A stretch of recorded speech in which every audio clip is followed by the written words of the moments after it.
기도하고 시작하겠습니다. 아버지 하나님,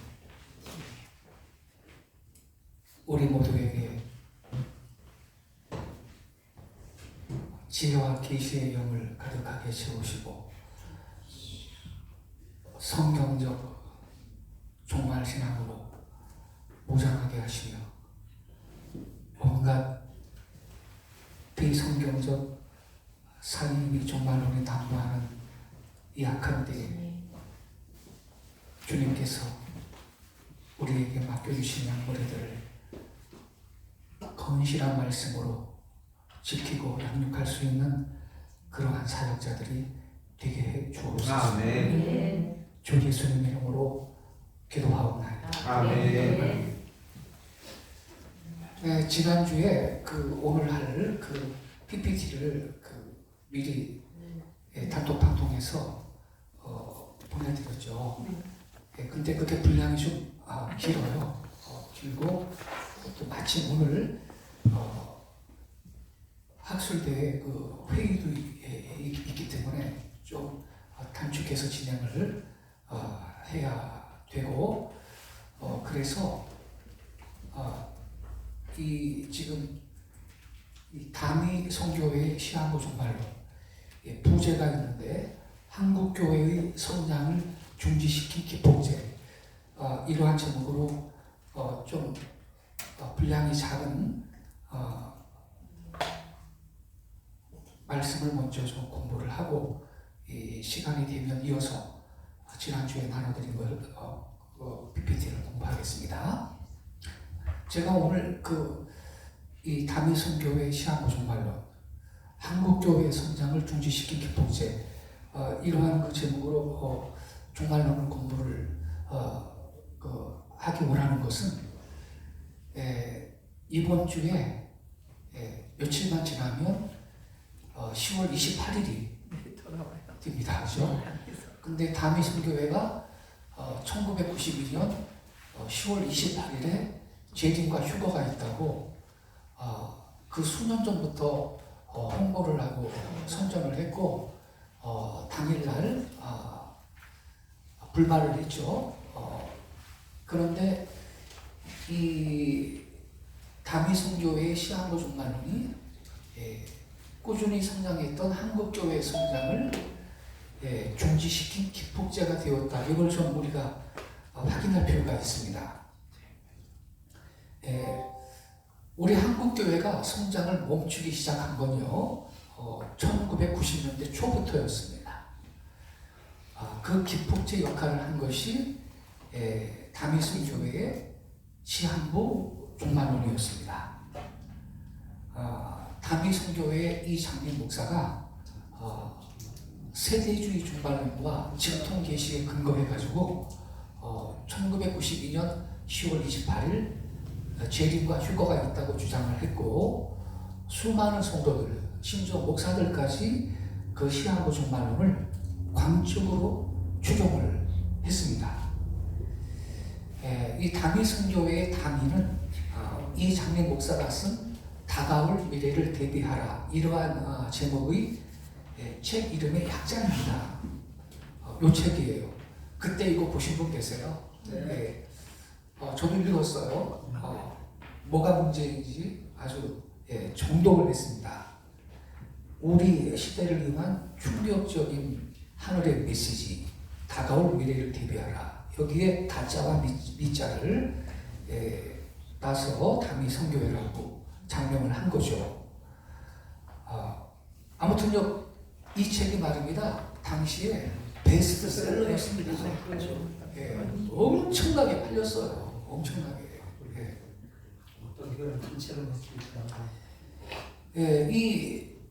이장림 목사의 교소를 신봉하는 신자들은요, 직장과 학교 다 그만두고요, 매일 모여서 집회를 했습니다. 전 재산을 갖다 바치기도 했습니다. 제가 아는 사람은요, 교도관이었는데, 교도관은 공무원이거든요. 그런데 퇴직을 하고요, 퇴직금을 갖다가 여기다 다 갖다 왔었어요. 제가 그러지 말라고 그랬거든요. 제가 아는 사람인데. 근데 불발을 했어요. 근데 제가 이 사람을 한 3년쯤 만났거든요. 근데 이 사람이 또 다른 이단에 가 있는 거예요. 맞아요. 그런 쪽. 그래서 제가 그때 뭘 느꼈냐면요. 아, 이건 영적인 문제구나. 이 사람은 미혹에 아주 잡혔다. 자기가 그렇게 직장 다 버리고 재산 다 버리고 이단에 한번 속았으면 정통교회로 가야 될 거 아니에요. 근데 또 다른 이단에 가 있더라고요, 그 사람이. 기가 막히더라고요. 네. 이런 사람 그때 한두 명이 아니었죠. 그들은 이 거리에 나아가서요, 피켓을 들고요, 전단지를 나눠주면서 다가올 미래를 대비하라고 1992년 10월 28일 재림과 휴거를 열심히 선전을 했습니다. 요거 그때 제가 받은 전단지예요. 지금도 갖고 있어요.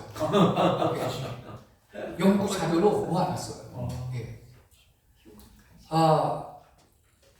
굉장히 뿌려졌죠.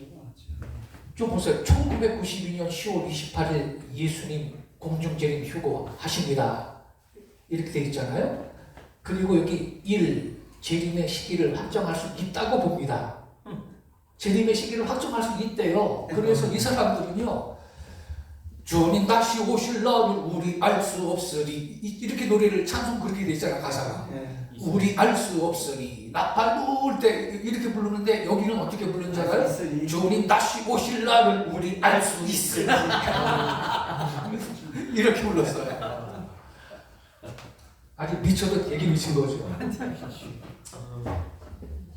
2번, 주님은 종말의 시기를 확정해 놓으신 것을 성경은 밝히고 있다. 그리고요, 3번, 우리는 종말의 시기를 알 필요가 있다. 4번, 예수님은 전능하신 하나님이시므로 휴거의 시기를 알고 계신다. 그래놓고 이게 뒷장이에요.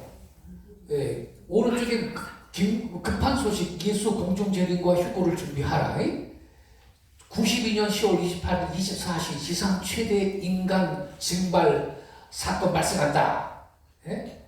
근데 여기 5번이죠. 5번을 해봐요. 5번. 우리는 다음과 같은 이유로 92년 10월 휴거를 증거하고 있습니다. 첫 번째가 뭐냐면 유럽이 통합된다고 말하고 있죠. 92년 20 유럽 공동체 통합과 함께 적그리스도가 등장한다. 그 밑에 설명문을 봐요. 92년 10월 31일 0시를 기해서 이 시는 정치적 통합을 하게 되고 이 시의 대통령이 앞으로 세계를 지배할 자로서 불법의 사람, 멸망의 아들, 짐승으로 묘사되는 적그리스도인 것입니다.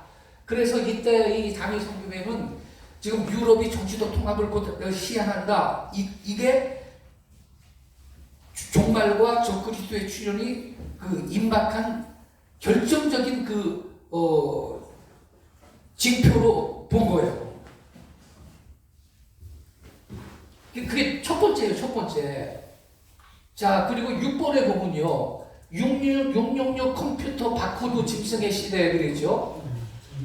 666 컴퓨터 바코드가 가로 열고 짐승의 표래.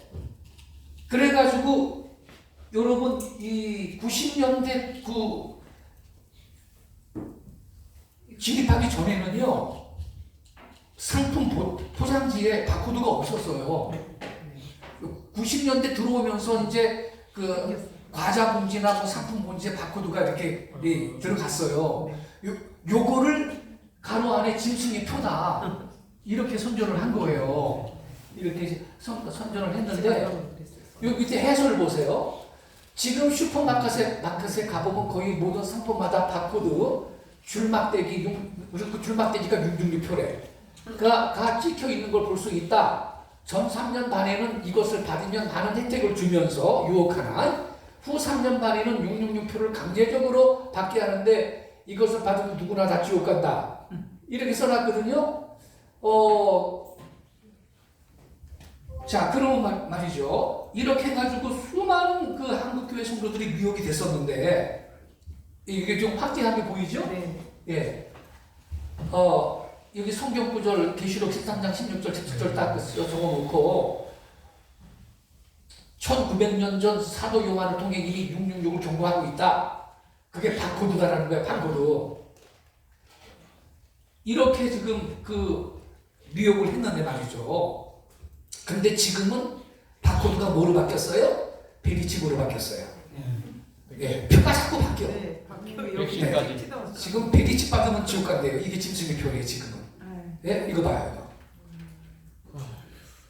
지금은 이게 666 짐승의 표가 이제 베리치고로 바뀐 거예요, 이게 지금. 예? 1992년의 광풍. 바로 이것이 개신교에 대한 반감과 부정적 인식을 전 국민의 의식 속에 뿌리내리게 했고요. 결국 1990년대 이후에 한국교회가 정체 마이너스 성장을 하는 기폭제가 되었습니다. 이거 제 말이 아니고요. 학자의 말인데 한번 이따 소개할게요. 이렇게 아주 티셔츠까지 입고 돌아다녔어요. 1992 예수님 공중재림 이렇게 어깨띠 메고 말이죠. 전국에서 이런 짓을 한 거예요. 할렐루야 휴거 되세요. 이렇게 한국교회 마이너스 성장을 초래한 기폭제 1992년 10월 28일 시한부 종말론 저 피켓 들고 있는 거 보세요. 예? 이거 봐요. 휴거 집회하고 있는 거예요 지금. 예. 92년 10월 28일 24시에 예수님 공중 강림한다 이렇게 좀 걸어놓고 요거는 1992년 10월 28일 저녁 담이 선교회 휴거 집회 모습입니다. 네. 자, 여기서부터 잘 보세요. 충신대학교의 박용규 교수, 역사신학 교수인데 이분은요, 이장님의 담이 선교회 사건 20주년이었던 2012년 10월 달에 2012년이 20주년이니까 지금 2022년이니까 40주년인 거예요. 2012년 10월 달에 다음과 같은 주제로 논문을 발표했다. 1992년 10월 28일 재림론 20년 비평적 평가 이러한 제목의 논문을 발표했어요. 박용규 교수님이. 이 논문에서 박용규 교수는 한국교회 급격한 교세 감소의 원인을 92년 시한부 종말론이라고 지적했어요. 자, 여기 제가 그대로 옮겨왔거든요. 제가 읽어볼게요. 지금 한국교회는 심각한 위기를 만나고 있다. 지난 130년의 기독교 역사 속에서 이렇게 한국교회가 위기를 만난 적이 없는 것 같다. 그 위기의 진원이 어디인지 한국교회는 깊이 반성하고 성찰해야 할 것이다. 무엇보다 걷잡을 수 없는 냉소주의와 부정적인 시각이 팽배하다. 이런 부정적인 시각의 근원을 거슬러 올라가다 보면 한 가지 분기점을 만나게 된다. 그것이 바로 한국교회와 사회를 대혼란으로 몰아넣었던 1992년 10월 28일 재림론 사건이다. 계속 이렇게 지적을 했습니다. 적지 않은 가정이 10월 28일 재림론으로 인해 가정이 붕괴되거나 치유할 수 없는 상처를 입었다. 건강한 가치관과 시민의식을 심어 주어야 할 교회가 사회적 무질서와 혼란을 가중시키는 결과를 초래하자 사회가 교회를 외면하기 시작했고 교회는 광신자들의 집단으로 인식되기 시작했으며 방송과 언론들의 곧지 않은 시각이 연이어졌다. 이후 줄기차게 교회의 부정적인 면들이 언론에 계속적으로 노출되어 반기독교 정서가 눈에 띄게 증가했다. 계속 이렇게 말씀하십니다. 해방 후 한국교회 교세가 한 번도 성장을 멈춘 적이 없었다. 해마다 놀라운 속도로 성장을 계속했다. 그런 성장 신화가 1992년 이후 급격하게 줄어들기 시작했다. 이와 같은 한국교회 교세 감소는 1992년 10월 28일 종말론의 여파다. 이렇게 역사학자의 안목으로 이렇게 시작을 했어요. 한국교회 교세는요, 사실 이 1992년부터 눈에 띄게 줄어서 하향길로 접어들기 시작을 했습니다. 박용규 교수님이 지적하신 대로 이건 10월 28일 시한부 중반원이 가져다 준 부정적인 교회들 때문입니다. 통탄할 일인 것입니다. 제가요, 거기 미혹된 그 청년 한 사람 만나가지고 너 그날 휴고 재림이 없을 거야. 없을 거야. 근데 너 그러면 어쩌려고 그래? 너 만약 그날 휴고 재림이 없으면 어쩌려고 그래? 그랬더니 정색을 하면서 저한테 목사님 만일이라는 말도 하지 마세요. 이러는 거예요. 뭐 말을 못 하겠어요. 그러니 설명을 할 수가 없는 거예요. 만일이라는 말도 하지 말래요. 네. 한번 이렇게 미치군요. 바른 소리를 안 듣는 거예요. 그런데 한국 교회의 품격을 훼손하고 교세 감소를 또 부추기는 현상이 요즘 피켓을 들고 거리로 나간 소위 비리치 종말론자들로 인해서 재현되고 있다 이 말입니다. 이거 봐요. 그러니까요, 사회에서는, 일반 사회에서는 천주교는 안 그런데 저 개신교는 왜 맨날 저래? 이러는 거예요, 지금. 이것도 다 거짓말이거든요. 이장님이는 바코드라고 그랬어요. 근데 이게 지금 베리칩으로 갑자기 바뀐 거예요, 지금 이게. 베리칩은요, 베리피케이션 칩의 약자인데, 확인 칩이라는 뜻이죠. 사람의 몸속에 그 이식한 각자의 정보를 담은 좁쌀만한 칩을 말합니다. 좀 크게 보세요. 좁쌀보다 약간 크죠? 이 베리칩이. 예. 이 칩에는요, 각자의 정보를 담은 이 메모리와 안테나, 배터리가 들어 있고요. 배터리는 사람의 체온에 의해서 충동이 된다. 이렇게 말을 합니다.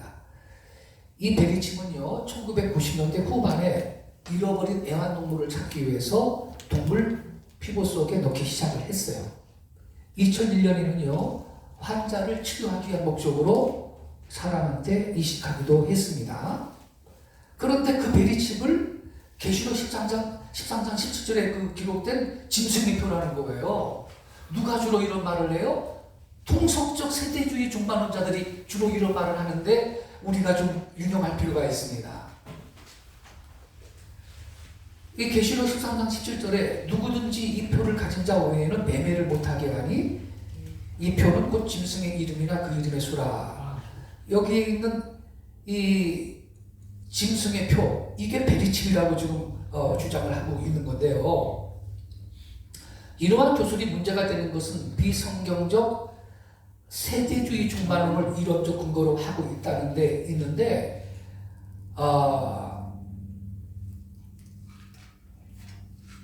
세대주의 종말론이 신학에 좀 유익한 면으로 그 작용한 측면도 뭐 없는 건 아니에요. 그런데 전반적으로 제가 볼 때는 폐해가 더 많아요. 자, 보세요. 계속 세대주의 종말론의 요체가 뭐냐? 아까 다미 선교회 전단지 봤죠? 92년도 전단지에 벌써 유럽 통합이 적그리스도가 출현할 그 종말이 임박하고 적그리스도가 출현할 그 아주 현저한 그 사인으로 보고 있잖아요. 이게 어디에서 이런 말을 하냐면 세대주의, 통속적 세대주의 종말론의 그 교리거든요.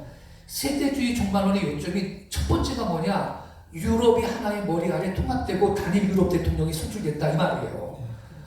두 번째는 바로 그 사람이 적그리스도로서 단일 세계 정부의 총통이 될 인물이다. 아까 다미 선교의 전단지에 있는 그대로입니다.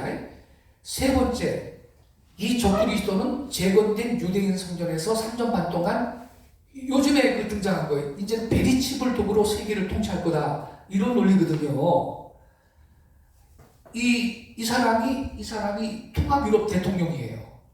세계 정부의 총통으로 이제 그 등극을 해가지고 제3성전, 재건된 유대인 성전에 들어가가지고 앉아가지고 내가 하나님이야 그러면서 이 소위 후 3년만 동안 세계를 지배하는데 베리칩 갖고 그렇게 세계를 통치할 거다. 이러한 그 이론이거든요.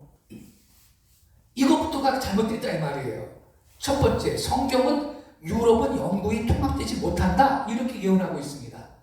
통합된다고 예언하고 있는 게 아니고 통합이 안 된다. 이렇게 예언하고 있습니다. 여기 다니엘서 2장 43절 우리 같이 읽겠습니다. 시작. 왕께서 새와 진흙이 섞인 것을 보셨은즉 그들이 다른 인종과 서로 섞일 것이나 그들이 피차에 합하지 아니하니 쇠와 진흙이 합하지 않은 것 같으리라. 피차에 합하지 아니하니 쇠와 진흙이 합하지 않은 것 같다. 성경은 여러분 율법은 합하지 않는다. 통합되지 않는다. 이렇게 예언하고 있습니다. 통합된다고 예언하고 있는 게 아니에요. 다니엘 2장에 가시는 이 느부갓네살 왕이 어느 날 꿈을 꿨죠. 범민해요. 그 꿈을 알고 싶어서, 그 의미를 알고 싶어서. 그래서 이 바벨론의 모든 박사들, 술객들을 이 어종으로 다 호출을 하죠. 내가 꿈을 꿨는데 그 꿈 때문에 내가 범민합니다.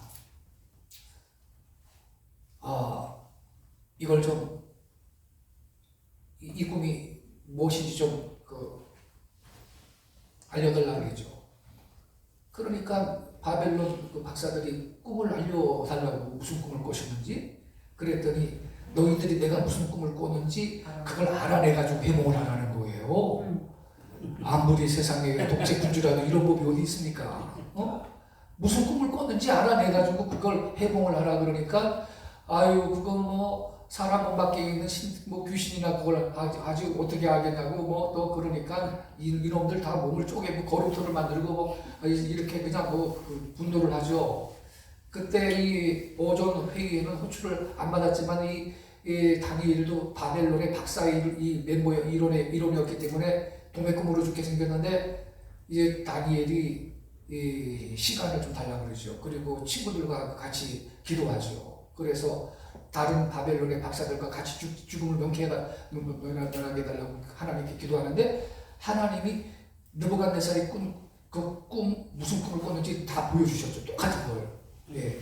그리고 무슨 꿈인지 다 알게 해주셨죠. 그래서 다니엘이 이 느부갓네살 앞에 와가지고 왕이 이런 큰 신상을 봤습니다. 알려주죠. 막 깜짝 놀랐을 거예요. 느부갓네살이. 그 느부갓네살이 왜 그래 무슨 꿈을 꿨는지 알려주지도 않고 내가 무슨 꿈 꿨는지 알아내가지고 해몽을 해라. 왜 그랬을까요? 학자들은요. 그렇게 해야 알려주지도 않았는데 꿈을 알아내가지고 해몽을 해준다면 그게 진짜다. 이렇게 생각했다는 거예요. 혹시 알려주고 해몽하라 그러면 왕한테 아첨하려고 엉터리 해몽을 해줄 수도 있다. 이러한 그 생각을 갖고 무슨 꿈 꿨는지 알아내가지고 해몽을 하라 그랬다는 거예요. 그럼 누가 하겠어 그걸? 하나님만 하실 수 있는 일이죠. 그래가지고 느부갓네살이 왕 앞에 왕이 이런 신상을 갖습니다. 근데 이게 다 금속으로 되어 있고 아주 광채가 찬란해가지고 보기 무서웠습니다. 그렇게 말하죠. 첫째, 그 머리는 금으로 되어 있고 가슴과 두 팔은 은으로 되어 있고 배와 노떡자리는 노수로 되어 있고 종아리는 철이고 이 발은 얼마는 철이고 얼마는 흙인데 섞여 있었습니다. 그러면서 이 첫째, 이 금으로 된 머리는 첫째 나라인데 이 바벨론인데 바로 당신이라고. 그리고 당신 다음에는 당신만 못한 나라가 또 세상에 등장을 할 거라고. 그게 은으로 된 두 팔과 가슴이라고. 이렇게 쭉 얘기를 해주죠. 쭉 해몽을 해주면서 이 발에 대해서 뭐라고 말을 하냐면요. 이 철은 넷째 철로 된 종아리는 로마 제국이고 이 로마 제국이 분열이 된다 그랬어요. 왕께서 새와 진흙이 섞인 걸 보셨은지 그들이 다른 인종과 서로 섞일 것이나 그들이 피차에 합하지 아니하니 새와 진흙이 합하지 않은 것 같으리이다. 그러니까 이게 무슨 말이냐면요. 로마 제국 대신에 들어선 여러 나라들이 어떤 단일의 통치 제국으로 통합되지 못할 것이라는 예언이거든요. 이 넷째 나라가 로마인데 말이에요. 로마.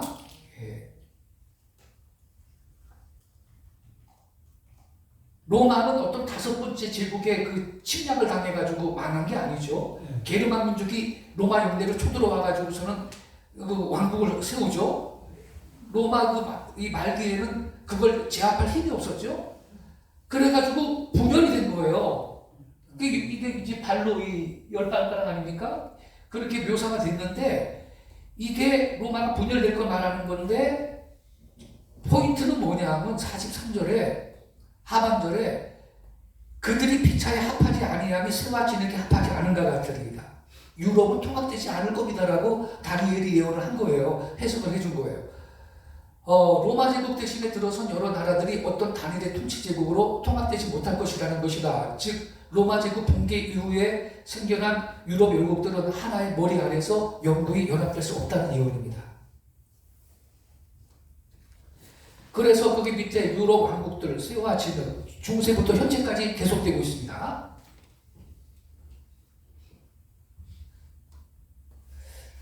또 한 가지요. 여러 왕들의 시대에 재림하실 예수님. 선지자 다니엘은 예수님께서 재림하시어 그의 왕국을 세우실 때의 세상에 대해 다음과 같이 기록하고 있습니다. 다니엘서 2장 44절. 이 한왕의 시대에 그랬어요. 여러 왕들의 시대에 그랬어요. 이 여러 왕들의 시대에 하늘의 하나님이 한 나라를 세우신대. 예수님 재림하셔가지고 그 하나님의 나라가 세워지는 걸 말하잖아요. 이건 영원히 망하지도 아니할 것이요. 보세요. 분명히 여러 왕들의 시대라고 말씀하고 있다. 킹 제임스 버전 In the days of these kings, NIV In the time of those kings. 만일 단일 세계 정부가 출현하여 한 사람의 세계 독재자가 지구를 통치하는 시대라면 그거는 한 왕의 시대이지 절대로 여러 왕들의 시대라고 말할 수는 없습니다. 그렇잖아요, 여러분? 그러니까 지금 있죠. 이게 분명히 지금 연결되고 있잖아요. 2장 43절에서 합하지 않는다 미리 얘기했어요, 다니엘이. 그죠? 왕께서 새와 진흙이 섞인 걸 보셨은지 그들이 서로 다른 인종과 서로 섞일 것이나 프랑스 왕자하고 독일 공주가 결혼하고 영국 공주하고 무슨 독일 왕자하고 결혼하고 섞였어요. 유럽이. 그런데 피차에 합하지 아니함이 새와 진흙이 합하지 않는다. 유럽은 통합되지 못한다고 미리 23절에서 말해놓고 그 다음에 그 다음 절 아닙니까? 이 4절 44절에 이 여러 왕들의 시대에 하늘의 하나님이 한 나라를 세우는데 한 나라 여러 왕과 한 나라가 이게 대비되고 있잖아요. 여러 왕들은 여러 나라들이죠. 한 나라는 한 왕이 지배하는 나라죠. 이게 또 대비되고 있잖아요. 이런데도 유럽이 통합된다고 말하는 사람들은 도대체 뭡니까? 지금도 지금 이 베리칩 가지고 선전하는 사람들이 유럽이 통합되고 단일 유럽 대통령 선출되고 그 사람이 무슨 세계 정부의 총통이고 이런 말 하고 있잖아요. 그러니까 참 통탄할 일인데 이장님이 1992년 10월 28일 날 재림하고 휴거 있다고 떠들었을 때 논리를 40년이 지났는데도 지금도 이거를 써먹고 있는 거예요. 40년이 지났는데도. 이거를 다시 재탕해서 써먹고 있고 여기에 미용되고 당하고 있는 거예요. 수많은 한국교회 성도들이. 그때 그 이장님의 이 논리 때문에 한국교회가 치명적인 상처를 받았는데 아직도 있죠? 성경적 종말신앙으로 무장을 못하고 있는 것입니다. 기가 막힌 현실인 거예요. 또 한 가지 보죠. 3번. 재림이 임박한 말세의 현저한 징조, 민족과 나라들 간의 분쟁고죠. 예수님은 감람산 강화에서 주의 임하심과 세상 끝에는 무슨 징조가 있사오리까? 이러한 제자들의 질문에 다음과 같이 답변하셨습니다. 민족이 마태복음 24장 7절 잘 보세요. 주님이 뭐라고 그러셨나? 민족이 민족을, 나라가 나라를 대적하여 일어나겠고 곳곳에 기근과 지진이 있으리니. 예수님이 뭐라고 그랬어요? 말세가 되면 민족이 민족을, 나라가 나라를 서로 끌어안고 세상은 통합의 길로 갈 거다 그랬습니다. 그게 말세의 현저한 징조라면 지금 이 제자들이 말세의 징조에 대해서 지금 질문했잖아요. 그러면 세계가 통합으로 가는 것이 말세의 징조라면 예수님이 이렇게 말씀하실 리가 없어요. 민족이 민족을, 나라가 나라를 서로 끌어안고 세상은 통합의 길로 갈 거다. 그렇게 주님 말씀하셔야지. 그렇지 않았을까요, 여러분? 근데 주님은 정반대로 말씀하셨거든요. 예수님은 세상 끝이 되면, 즉 그가 재림하신 날이 다가오면 민족이 민족을, 나라가 나라를 대적하여 일어날 것이라고 예언하셨다. 역사적 종말, 곧 재림의 날이 가까워질수록 세계는요, 민족과 민족, 나라와 나라들 간의 분기와 갈등이 극에 달할 겁니다.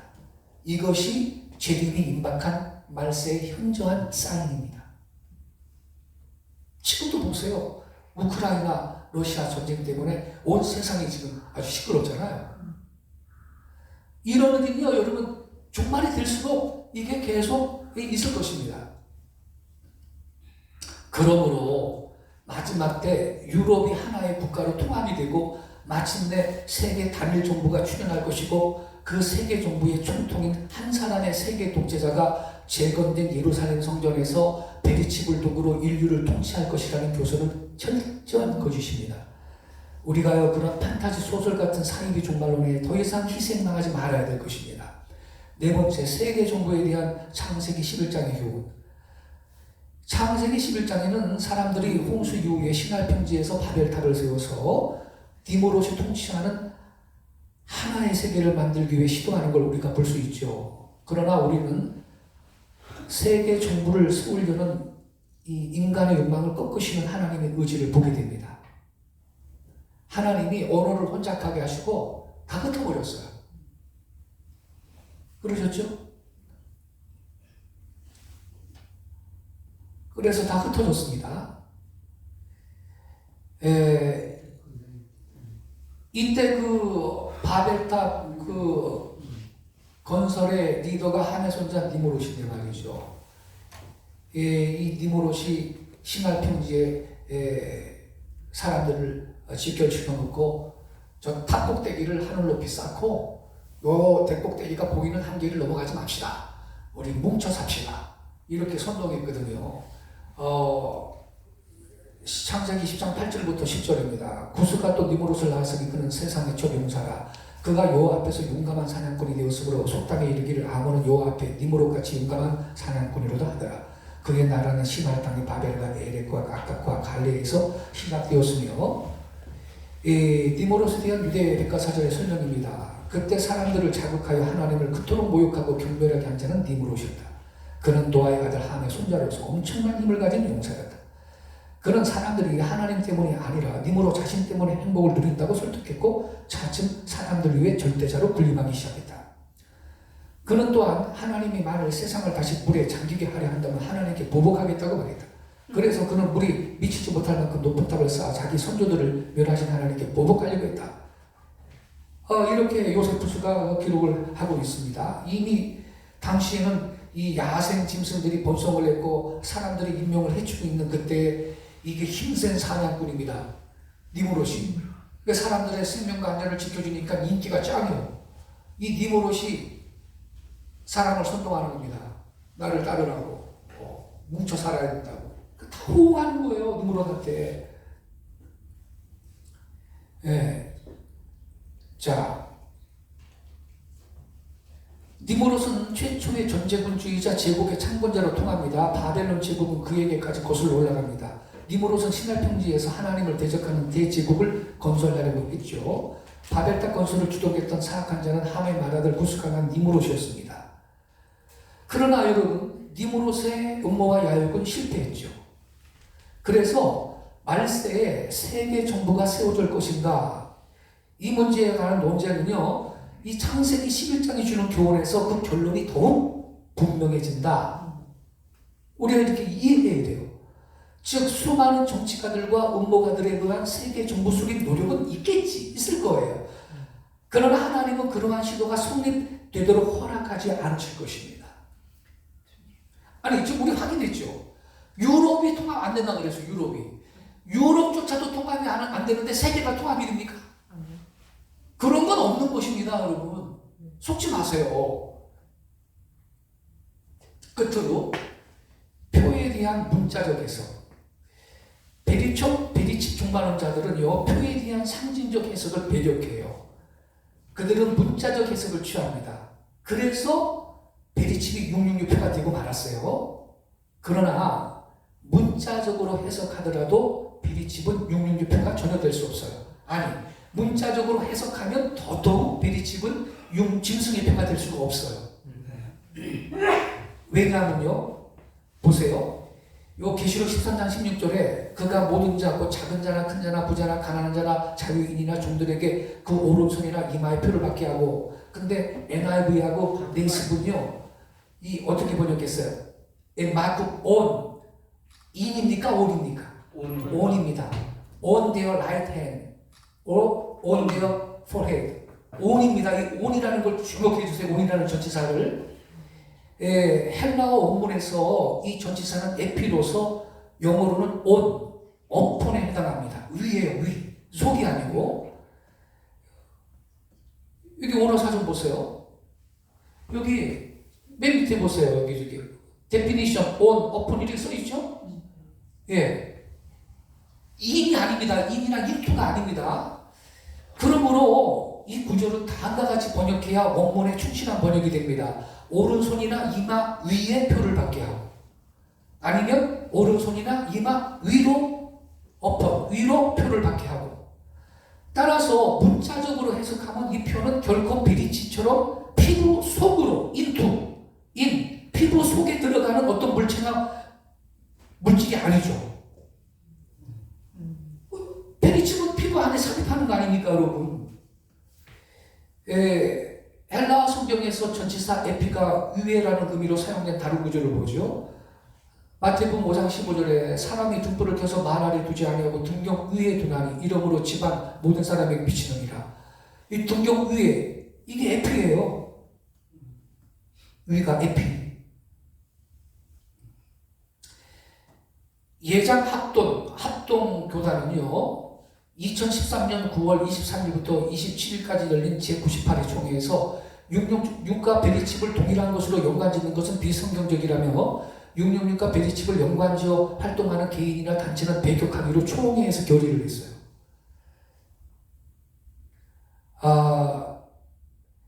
근데 2010년대에는요, 이게 오바마 필요하고 막 연결이 돼가지고 온 인터넷에 난리를 쳤어요. 베리칩 종말론 유파하는 사람들이.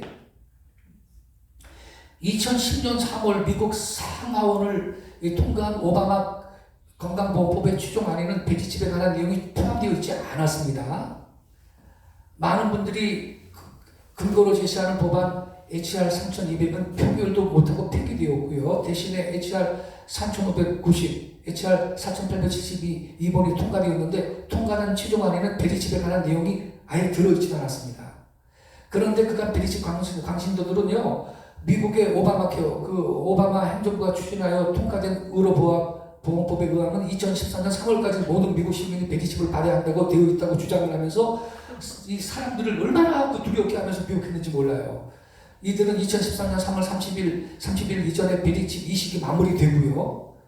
뭐가 마무리되어 지금 2022년 될 때까지 베리칩은 나타난 것도 없는데 2014년부터 베리칩을 맞지 않으면 벌금형에 처해주고요. 2017년부터는 강제적으로 맞아야 한다고 이렇게 주장하면서 선전했어요. 그거 여러분 기억나세요?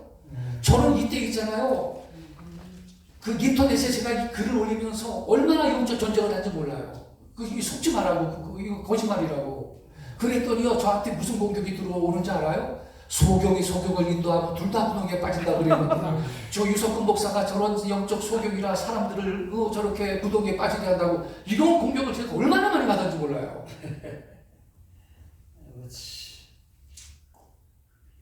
급기야 이 집을 받아야만 물건을 사고 팔 수 있고 은행 업무까지 보게 돼 실제로 우리 일상생활을 지배하게 될 것이라고 막 확대까지 했죠. 하지만 이런 소문은 사실과 거리가 먼 얘기다. 실제로 오바마 행정부의 의료보험 정책 개혁안에는 베리칩이라는 단어도 없을 뿐더러 피부 속에 삽입한다는 강제 규정도 없었어요. 그래서 이것은 우리 단톡방의 학생들한테 이건 그대로 다 드릴 거니까요. 이 결론을 좀 내리도록 하겠습니다. 가장 중요한 게 뭐냐면요, 이거예요. 요한계시록 13장을 여러분 잘 보세요. 짐승의 표를 받은 결과로 짐승을 경배하게 되는 게 아니고요, 짐승과 그의 우상을 경배한 결과로 짐승의 표를 받는 겁니다. 근데 베리치비 짐승에 편하는 이 세대주의 종말론 추종자들은 이걸 거꾸로 설명을 해요. 속지 말아야 됩니다. 먼저 짐승의 표를 내가 받은 결과로 짐승과 그 우상을 경배하는 것이 아니고요. 먼저 적그리스도 짐승과 그의 우상을 경배한 결과로 표를 받는 거예요. 그러니까 이거는 적그리스도가 그리스도를 모방한 거예요. 모방한 거예요. 왜냐하면 보세요. 저와 여러분이 예수님을 나의 구주로 영접해요. 아멘. 영접하고 그분을 예배해요. 맞아요. 그러면 그 결과로 성령의 인침을 받죠. 그죠? 맞아요. 성령으로 구원의 보증으로 성령을 주시잖아요. 네. 그죠? 요걸 적그리스도가 모방하는 거예요. 그러니까 짐승의 표는요, 먼저 짐승을 경배하고 숭배한 결과로 이 적그리스도가 너는 내 거야, 내 손이라는 표식으로 짐승의 표를 주는 거예요. 근데 이거를 거꾸로 설명을 하고 있거든. 그러니 우리가 눈을 크게 뜨고 성경을 제대로 봐야 되는 것입니다. 그래서 제가 통탄하는 거는요, 이 다미 성교회의 시한부 종말론이 지금 92년도 그때부터 한국교회가 계속 성장하던 한국교회가 성장이 중지되는 기폭제가 됐다. 통탄할 일이에요. 얼마나 우리 억울해요. 그런데 이게 40년이 됐는데도 여전히 이러한 그 잘못된 그 이론이 많은 한국교회 일반 성도들, 심지어 목회자들을 지배하고 있어요. 그래가지고 뭐 베리칩, 뭐 제3성령 그러면 싹 쏠리는 거예요. 그러니까 불건전한 사이비 종말론이 건실한 정통 종말론을 지금 아주 축출을 하고 그게 정통 종말론인 것처럼 지금 기독교계를 지배하고 있다 이 말입니다. 가슴 아픈 일이죠. 그래서 아무쪼록 이번 학기 동안 몇 주 남았는데 성경적 종말신앙, 재림신앙으로 좀 무장할 수 있는 그런 교회가 되시기를 바랍니다. 이걸 우리가 정확하게 이해하기 위해서 7년 대환란 이론이 어디에서 왔는가? 그게 이제 다니엘의 70일의 한일을 갭시월이라 그러죠. 그거를 분리한 데서부터 이게 눈물의 시가신데, 이 부분도 좀 우리가 좀 검토를 할 필요가 있고, 그래서 우리가 좀 건강한 종말 신앙으로 정립하고 무장할 수 있는 기회가 되시기를 바랍니다. 아멘. 기도하겠습니다. 아버지 하나님, 짧은 시간이지만 어쩌면 우리 한국교회 종말론 분야에서 가장 약한 부분, 문제가 되는 부분을 지금 같이 짚어봤습니다. 우리의 영안을 열어주시고 학자의 마음을 주시어서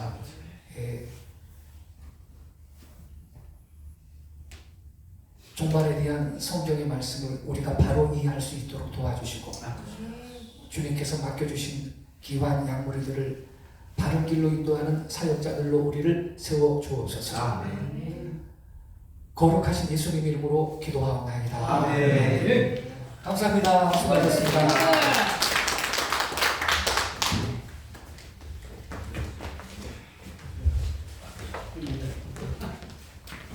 오늘도 종일 수업 받았습니다. 수고 많이 하셨습니다.